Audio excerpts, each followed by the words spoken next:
Kiai Haji Ustadz Hafiz Ardiansah. Kepada beliau kami persilakan. Shallu ala Muhammad. Allahumma shalli wa sallim alaihi. Mudah-mudahan tahun besok bisa. Amin.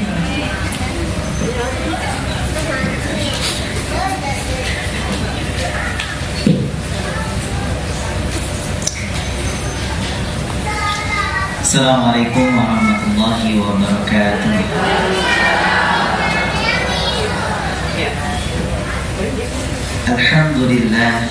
Alhamdulillahi rabbil alamin. Wa bihi nasta'in ala umuri dunya waddin. Wassalatu wassalamu ala asyrafil anbiya'i wal mursalin sayyidina wa habibina wa maulana Muhammadin khatamin nabiyyin wa alihi wa ashabihi ajma'in. Wa la hawla wa la quwwata illa billahil aliyyil azim. Rabbi shrah li sadri wa yassir li amri wa hlul 'uqdatam min lisani yafqahul qawli. Amma ba'd. Qala Allah Ta'ala fil Qur'anil Karim wa huwa asdaqul qailin. A'udzu billahi minasyaitonir rajim. Bismillahirrahmanirrahim. Qalu subhanaka la ilma lana illa ma 'allamtana innaka antal alimul hakim. Al-ayah. Ibu-ibu yang saya cintai, yang saya sayangi, wabil khusus hadir di tengah-tengah kita Al-Mukarram Ustazah nenek saya tercintanya, dan juga Ustazah Jerosimah, dan juga Ibunda Ibu Sri Irianti, dan juga Ustazah Tunayah, dan semuanya deh yang telah hadir di sini semuanya. Mudah-mudahan kita selalu diberikan panjang umur, sehat walafiat, diberkahkan rezeki kita, disehatkan badan kita, dilancarkan segala aktivitas kita, dan mendapatkan ilmu yang bermanfaat. Amin ya rabbal alamin. Mari kita mulai belajar kita bersama-sama dengan suratul Fatihah. Mudah-mudahan pada siang hari ini kita mendapatkan ilmu yang bermanfaat yang bisa kita amalkan dalam keseharian kita, dan mudah-mudahan menjadikan itu ridhonya Allah terbuka buat kita. Bitilkan niyah wa ala kulli niyatin salih ila hadratil Mustafa Rasulillahi al-Fatihah. A'udzu billahi minasyaitonir rajim. Bismillahirrahmanirrahim. Alhamdulillahi rabbil alamin arrahmanir rahim maliki yaumiddin. Iyyaka na'budu wa iyyaka nasta'in. Ihdinas siratal mustaqim.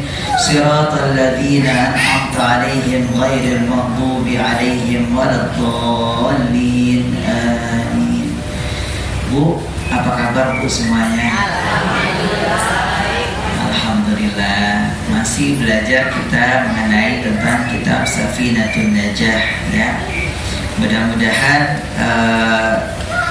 pada siang hari ini kita dapat ilmu yang bermanfaat ya Bu, terutama tentang masalah faslun yang akan kita bahas ini, yaitu pembahasannya tentang kalimat tauhid la ilaha illallah wa ma'na la ilaha illallah, dan arti dari la ilaha illallah. Bu, siapa yang sering mengucapkan la ilaha illallah? Sering ya Bu ya? Kira-kira sehari berapa kali Bu? Banyak kan Bu? Masya Allah, banyak ya Bu? Setiap habis subuh di sini Bu, musola ini sering baca zikir la ilaha illallah 100 kali. Itu bagus banget Bu. Kata Rasulullah, barang siapa yang baca itu sampai 100 kali, bagaikan dia membebaskan budak-budak. Masya Allah. Bukan hanya itu, dia akan dibukakan pintu surga dari as-samaniyah sya'ah. Pintu-pintu surga itu dibuka, mau dimasuk terserah. Maksudnya sya'ah itu terserah kita mau masuk pintu yang, kan pintu surga ada 8 tuh Bu, ya kan? Nah kita disuruh masuk terserah kita tuh Bu. Masya Allah. Itu salah satu keutamaan dari kalimat la ilaha illallah. Bahkan Rasulullah bilang juga bahwasanya anna jannata haqqun, berhak baginya untuk mendapatkan surga. Ya. Wa anna an-nar haqqun adkhalahu min ayyi babil jannah ats-tsamaniya syah. Maka dia akan boleh masuk surga dari pintu yang dia mau, dari 8 pintu tersebut. Masya Allah. Makanya kalimat la ilaha illallah ini kalau bisa jangan sampai kita tinggal nih. Ya, la ilaha illallah, la ilaha illallah. Bahkan dalam tahlil kita nih keseringan ada ucapan apa? Afdhalul dzikr. Sebaik-baiknya zikir itu adalah apa? Fa'ala, maka ketahuilah la ilaha illallah. Masya Allah. Jadi bagus banget ya Bu, ucapan la ilaha illallah. Dalam sholat ada nggak ucapan la ilaha illallah Bu? Ada. Tahiyat akhir kita ucapin apa? Asyhadu an la ilaha wa asyhadu anna Muhammad. Azan Bu, azan ada nggak Bu azan? Ada. Ketika itu muadzin bilang asyhadu an la ilaha illallah. Nah, ucapan itu ada kalimat la ilaha illallah. Bahkan kata Rasulullah, ketika kita mau menjawabnya juga, ya, makanya jangan sampai kalau ada yang azan, kadang kita sibuk Bu, masih sibuk masak nih Bu, nah sini sibuk ya, masih sibuk untuk beres-beres gitu ya Bu ya, masih sibuk untuk apa lagi Bu? Masih sibuk makan kadang ya, main, nonton TV, dan lebih-lebih lagi masih sibuk dengan main handphone. Ada nggak dulu? Padahal kalau kita nih ya ada keutamaan, ini dianggap ini bagus banget keutamaan dari azan ketika kita mau menjawabnya, lalu setelah kita menjawabnya sampai selesai, lalu kita baca salawat Allahumma sholli ala sayyidina Muhammad atau Allahumma sholli ala Muhammad wa ala ali Muhammad ya. Dan salawat yang paling tinggi derajatnya adalah salawat Ibrahimiyah, salawat yang sering kita baca ketika tahiyat akhir ya, itu namanya salawat Ibrahimiyah ya. Nah itu sering juga kita baca, boleh. Itu salawat yang paling tertinggi itu Bu ya, dari salawat-salawat yang kita sering dengar ya. Dan yang ketiga, jangan lupa setelah dengar azan baca salawat, lalu kita baca wasilah untuk Rasulullah. Doa wasilah untuk Rasulullah itu apa? Doa setelah azan. Allahumma rabba hadhi da'wati tammah wassalatil qa'imah ati sayyidina Muhammadan al-wasilata wal fadilah wasyarafa wad darajatal aliyata rafi'ah wa ba'athu maqaman mahmudan alladhi wa'adta innaka la tukhliful mi'ad. Kata Rasulullah, halat lahu syafa'ah, maka baginya nanti di hari kiamat mendapatkan syafaat Rasulullah. Enak gak Bu? Ya. Iya.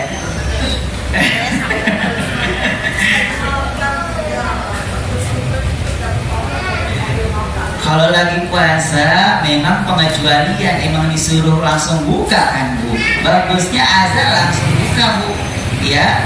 Tapi bukanya memang gak yang berat-berat juga Bu.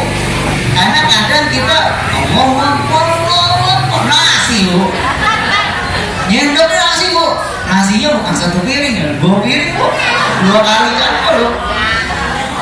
Kadang belum azan juga udah kita udah siapin nih jatah nasi, terus rokok deketin tuh. Makanya ketika azan kita nggak bisa ngucapin tuh, kenapa? Di dalam mulut penuh mulutnya Bu, nasi mulu. Ya ribet jadinya. Dan Rasulullah nganjurinnya apa namanya? Ta'jil, ajal ya. Ada hal ibadah boleh kita bukain, segerain ya. Sebenarnya al-ajaratu minasyaiton, tergesa-gesa itu termasuk perbuatan syaitan, tapi ada pengecualian. Di antaranya apa? Di antaranya adalah yang pertama itu adalah buka puasa. Boleh Bu, azan langsung buka, tapi Rasulullah bukanya nggak langsung berat, takjil yang ringan, kurma, air putih gitu ya. Nah gitu, jadi kita bisa menjawab azan, itu hikmahnya salah satunya.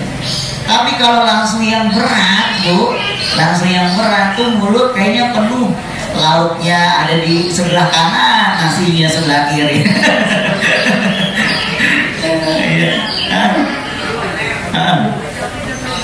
Dalam hati boleh, selama tidak diucapkan itu boleh dalam hati. Begitupun juga niat untuk wudhu, dalam hati dibacanya, nggak usah dikeras-kerasin. Kalau dalam toilet boleh kita wudhu di dalam toilet, boleh, cuman nggak usah niatnya keras-keras awal itu ya.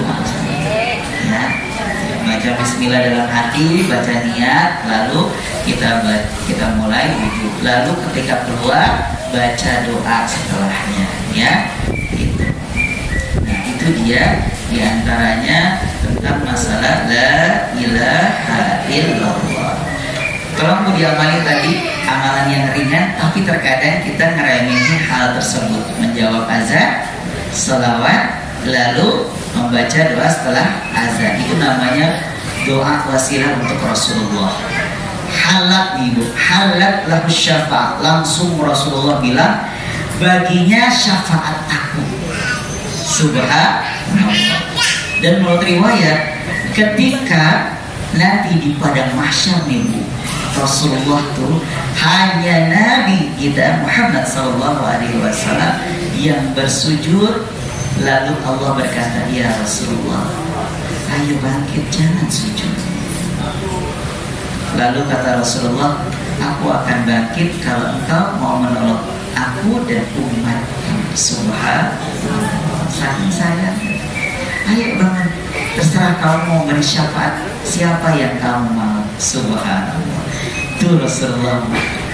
Mudah-mudahan kita termasuk golongan yang beliau ucapkan, umati, umati, ayo kumpul di sini, ayo kumpul di sini. Amin ya rabbal alamin. Nah, salah satunya adalah kharajta minan nar. Maka barang siapa yang kita mengucapkan la ilaha illallah, menjawab muazin dengan kata-kata asyhadu an la ilaha illallah, ada kalimat la ilaha illallah di situ, maka dia akan terbebas dari api neraka. Subhanallah.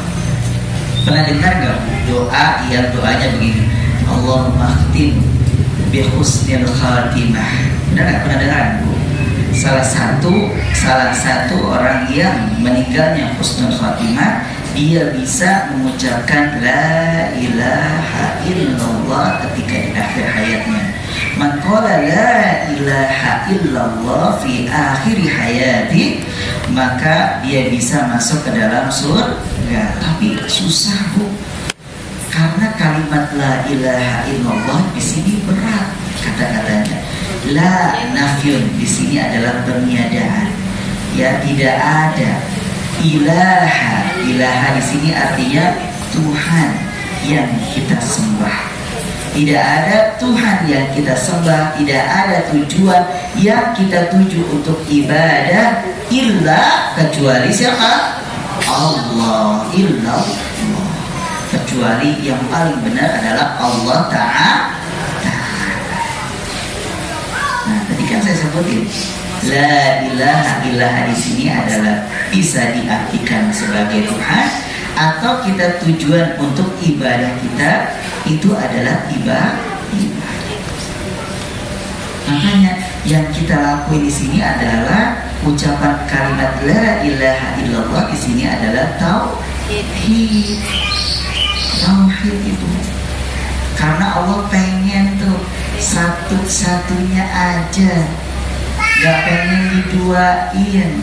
Kadang kalau kita minta sesuatu, nah ini dia nih ya, Jangan sampai diduain, padahal kita sering baca iyyaka na'budu wa iyyaka nasta'in.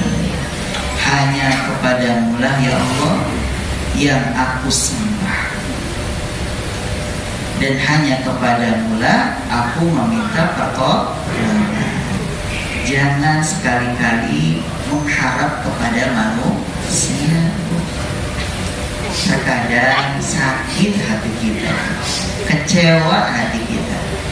Itu yang terkadang kita nggak tahu makna la ilaha illallah. Kadang kita menduakan Allah dengan apa? Kayaknya dia bisa menolong kita. Dalam sakit pun juga kadang merasa begitu tuh. Sakit, ke dokter yang mana? Sembuh dah, gitu. Benar nggak gitu? Iya. Oh, ada lagi. Kenapa? Iya. Mana ada? Ini sembuh dah. Udah kayak iklan. Udah kayak iklan ya. Padahal la syifaan illallah. Tidak ada kesembuhan kecuali dari Allah. Nabi Ibrahim debu kalau lagi sakit ibu, dalam firman Allah di dalam Al-Quran, fa idza maritu, ketika aku sakit, fa huwa yashfi, maka Allah yang menyembuhkan. Begitu bu. Coba kalau sakit kita ucapin itu bu, untuk menumbuhkan yakin Allah pasti sembuhin kita. Begitu ya. Jangan sekali-kali kepikiran kita tuh, oh nanti kita ke dokter ini sembuh, jangan. Ya, tapi itu menjadikan wasilah saja dari kesembuhan kita. Tuh, ingat sekali lagi, Allah nggak mau diduain. Lah kita aja juga nggak mau diduain pasangan kita, benar nggak bu? Udah kenceng banget. Gitu. Ya. Dari handphone aja nih, kalau ada yang nggak nomor pertama nih kita nih, tentang ini kenapa nggak dipin? Kok nama aku paling bawah sih ya? Wah, misalkan nih, ataupun itu kita dari pasangan kita aja pengennya di yang paling pertama, bener nggak lu? Iya. Begitupun Allah. Dalam segala hal kita utamakan kepada Allah. Bu, pernah dengar kisah Ashabul Ukhdud namanya?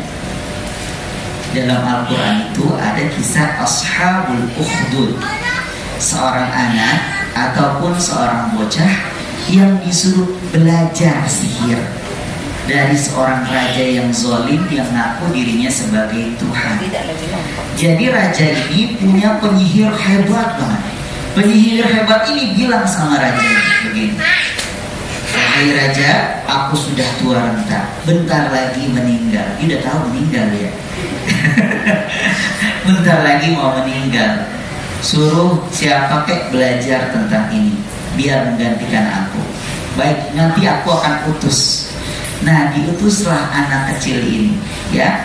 Dimulai dari umur, kira-kira umur anak ini kisaran 10 sampai 15 tahun.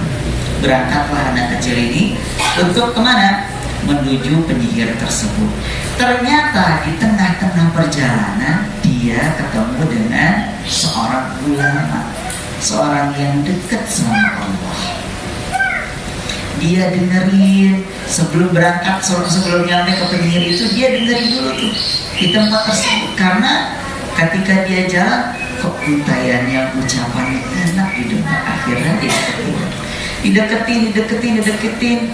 Lalu pas sudah sampai lupa waktu, dia lari ke penyihir. Ya, hingga suatu ketika karena dia sering dua orang yang dia ketemuin berbeda, yang satunya penyihir, yang satunya lagi adalah orang yang dekat sama Allah. Pas dia jalan ketemu binatang buas. Bu, kalau ketemu binatang buas serem nggak ya? Takut nggak bu? Ketemu harimau bu, kira-kira kita kabur atau harimaunya yang kabur bu?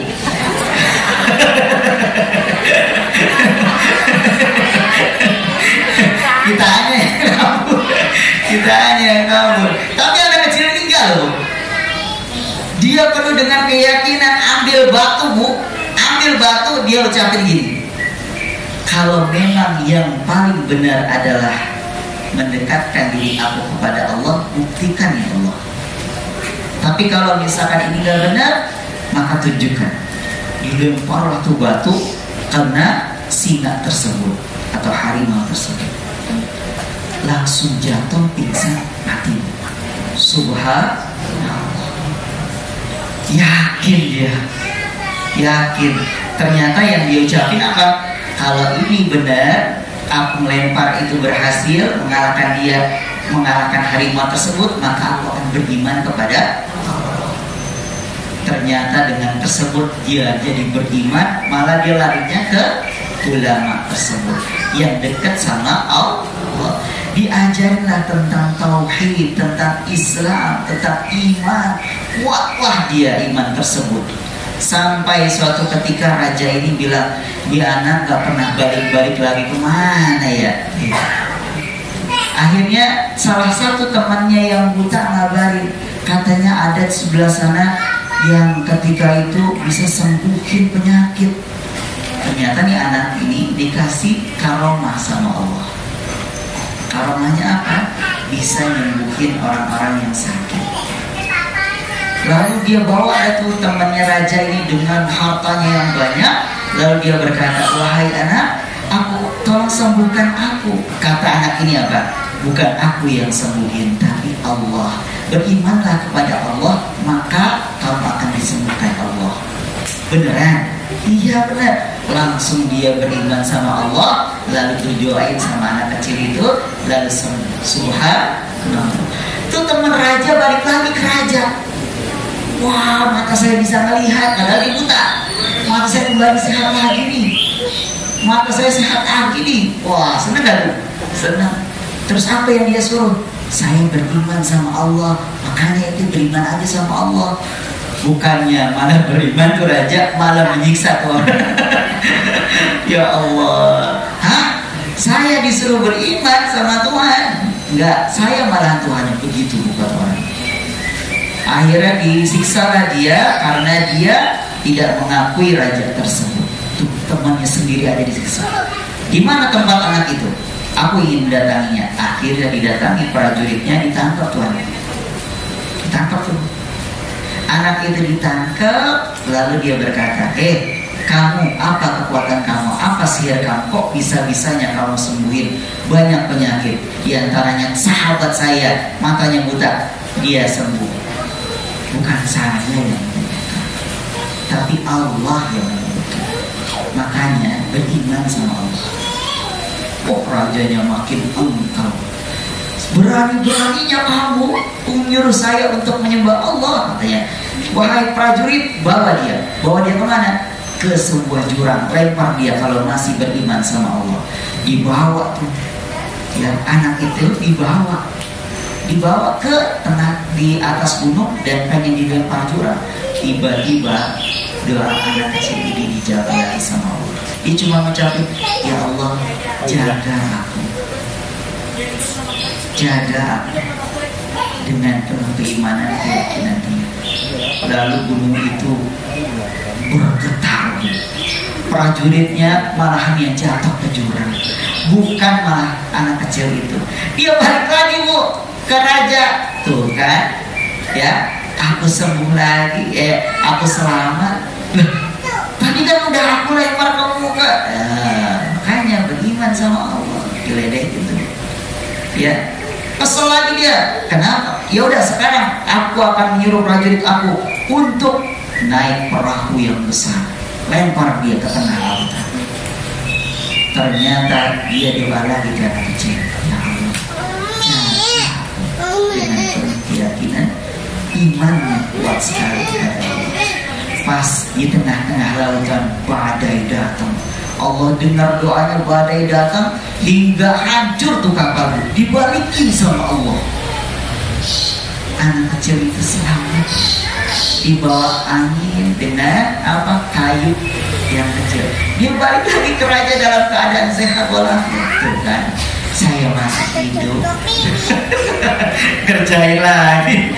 Kata rajanya, udah nggak habis pikir saya, udah berbagai macam cara saya udah pengen bunuh kamu tapi kamu nggak bisa, makanya beriman, kata anak kecil itu. Itu ashabul ukhdud dengan penuh keimanan dan tauhidnya kuat sekali. Yang hebatnya lagi, kata anak kecil ini, mau caranya membunuh saya? Oh, mau banget, kata raja. Mau banget. Kumpulkan seluruh masyarakat, semua masyarakat kamu kumpulkan jadi satu. Ini ada panah, diambil panah dari prajuritnya. Ini ada panah, di tengah-tengah panah saya dengan mengucapkan Bismillah. Padahal di situ adalah supaya masyarakatnya supaya tahu ternyata beriman sama Allah akan Allah jaga dan Allah hidup. Akhirnya dengan gegabahnya tuh raja langsung bilang, pasukan panggil masyarakat semua, kumpulkan jadi satu. Wah, ternyata pas sudah dikumpulkan jadi satu, ketawa raja itu dengan penuh bangganya. Akhirnya saya bisa membunuh anak kecil ini. Dia yang menarik platoknya sendiri, dia yang ngucapin dengan kerasnya. Mungkin ini 3 kali tuh dia ngucapinnya. Pertama bismillahnya kecil, ditarik platoknya, dilepas. Pas dilepas, oh gak nyampe, dia marah kan. Kamu berbohong ya? Tidak, saya tidak berbohong. Tadi ucapannya kecil banget, bismillah. Lalu yang keduanya tarik lagi, dilempar itu panahannya. Kok nggak nyampe? Kenapa kamu nggak bisa? Nah, akhirnya bilang lagi, kurang keras. Pakai volume yang paling full, mentok. Nah, ibaratnya kalau kita nonton TV itu sampai mentok gitu. Dia teriak dan semua masyarakat mendengar dengan ucapannya adalah Bismillah, dengan menyebut nama Allah. Robnya, Tuhannya anak ini, subhanallah. Dengan teriakan itu, lalu terlemparlah panah tersebut pas kena pelipisnya. Meninggallah anak itu dan disiapkan surga sama Allah. Itu kisah ashabul ukhdud. Masya Allah. Masyarakatnya bu, semuanya memeluk Islam bu, beriman sama Allah. Hingga di akhir riwayat, menurut riwayat dia nggak punya masyarakat bu. Lah raja nggak punya rakyat gimana bu? Semua rakyatnya semuanya memeluk agama Allah, beriman sama Allah. Sampai dibuat parit yang besar, kata dia, masih yang ada yang beriman, lempar aja ke parit itu. Dan parit itu dikasih api yang sangat besar, dan rakyatnya pun semuanya meninggal dalam memeluk Islam. Masya Allah, itu kisah ashabul ukhdud. Luar biasa bu, menjaga keimanan dan tauhidnya kepada Allah Ta'ala. Bu, saya mau nanya, bu pernah dengar ada namanya orang yang pertama syuhada atau syahidah ya. Kalau orang yang meninggal dalam keadaan syahid, kita bilang syahid, itu laki-laki. Ini syahidah, syahidah yang pertama. Pernah dengar bu, siapa bu? Di zaman Rasulullah, namanya Sumayyah. Pernah dengar nggak bu Sumayyah? Sumayyah itu adalah perempuan yang pertama yang meninggal dalam keadaan syahid. Sumayyah namanya, punya anak Ammar sama Abdullah. Ammar mendengar tentang Nabi kita Muhammad SAW di kota Mekah ketika itu menjelaskan tentang lezatnya beriman sama Allah.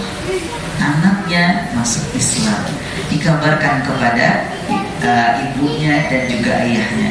Ibunya bernama Sumayyah, lalu ayahnya bernama Yasir. Ya, Sumayyah dan Yasir. Di keluarga ini luar biasa, ya. Singkat cerita, Sumayyah memeluklah Islam dan dia terang-terangan memeluk agama Islam. Dan ketika itu memang di kota Mekah yang memeluk agama Islam itu masih sedikit sekali. sampai geramnya Quraisy, kafir Quraisy, sehingga dipanggillah orang tersebut, dikasih hukuman yang luar biasa. Sumayyah, Bu, ketika dapat hukuman, dapat siksaan, Bu, dari kaum kafir Quraisy. Di antaranya di situ ada Abu Jahal. Pasir, Bu, gurun pasir itu panas banget, Bu. Saya ngerasain jalan di gurun pasir panas, itu kaki itu melepuh, benar-benar melepuh. Karena saya ngalami dulu di Mesir, itu luar biasa panasnya. Ada kemarin haji aja bisa sampai 50-an, ya, panasnya. Ya, apalagi pasirnya itu ditaburin ke badannya, Bu, ke mukanya, ke tangannya, ke kaki, seperti itu. Itu semuanya batu, Bu, batu yang panas, Bu, udah kayak ibarat tuh udah air mendidih tuh, kompornya tuh, Bu, ditaruh di badannya, Bu. Yang ngerasa itu bukan Sumayyah aja, Sumayyah, Yasir, terus juga keluarganya. Bahkan ada Bilal bin Rabah, Bu, juga ngerasa itu. Tapi Bilal bin Rabah selamat. Kenapa? Karena ada Abu Bakar As-Siddiq. Tapi Sumayyah ini ketika disiksa, Bu, apa yang diucapin? Ahad, ahad, ahad. Apa itu ahad, Bu? Allah satu, hanya Allah, hanya Allah. Makanya dalam surat Al-Ikhlas, kenapa, Bu, dinamain surat Al-Ikhlas? Kalau kita menaruhnya sama Allah, itu ada namanya ikhlas. Ikhlas gitu. Ahad, ahad. Dari mulai awal disiksa sampai akhir hayatnya, sampai Abu Jahal geram dengan ucapannya, masih beriman juga kamu, diambil tombak. Aduh, itu dimasukkan ke dalam mulutnya. Sumayyah. Tapi Rasulullah, sedihnya Rasulullah itu sedih banget Rasulullah, sampai-sampai mengucapkan sabran, sabar, sabar, Ali Yasir, keluarga Yasir, yad'uka jannah, surga sudah memanggil. Subhanallah. Itu mengucapkan kalimat tauhid, la ilaha illallah. Tunggu semuanya, surga sudah memanggilnya. Karena Yasir sudah tahu akan janji ucapan Rasulullah, janjinya Allah, disiksa apapun dia nikmati, dia ikhlas menerima sampai akhir hayatnya. Bukan lagi dia yang masuk ke surga, tapi surga yang sudah manggil dia. Subhanallah.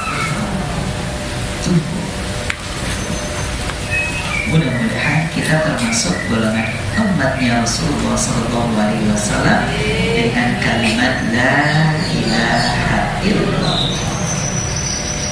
Nah, itu dia yang tadi kita bahas tentang wa makna la ilaha illallah. Artinya la ma'bud, tidak ada yang patut disembah yang paling benar atau yang patut kita ibadah, tujuan ibadah untuknya kecuali hanyalah kepada Allah Ta'ala. Ya, itu adalah kalimat tauhid. Yuk kita amalkan kalimat la ilaha illallah dalam keseharian kita. Mungkin cukup sekian kita belajar, dan mudah-mudahan sedikit dari saya bermanfaat untuk kita semuanya, dan mudah-mudahan apa yang baik-baiknya datang dari Allah Subhanahu wa Ta'ala, dan yang buruknya dari saya pribadi. Dan juga mudah-mudahan Allah Ta'ala memberikan kita rahmat dan ridhonya kepada kita semuanya, dan Allah wafatkan kita dalam keadaan husnul khatimah dengan mengucapkan kalimat la ilaha illallah. Al-Fatihah.